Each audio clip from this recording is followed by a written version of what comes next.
Hello guys, if you are new in my channel, please subscribe. So let's start how to do this sum.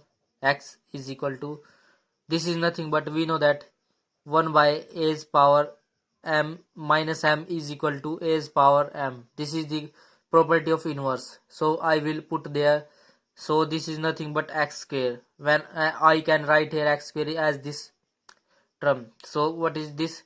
This is nothing but I can write here in left hand side to 0 and right hand side is equal to 0. So what is this there have x common, so I will take x common.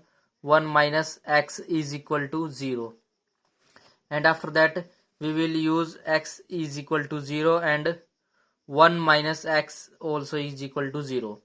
So there have x is equal to 1, so we get a value of x 0 and 1.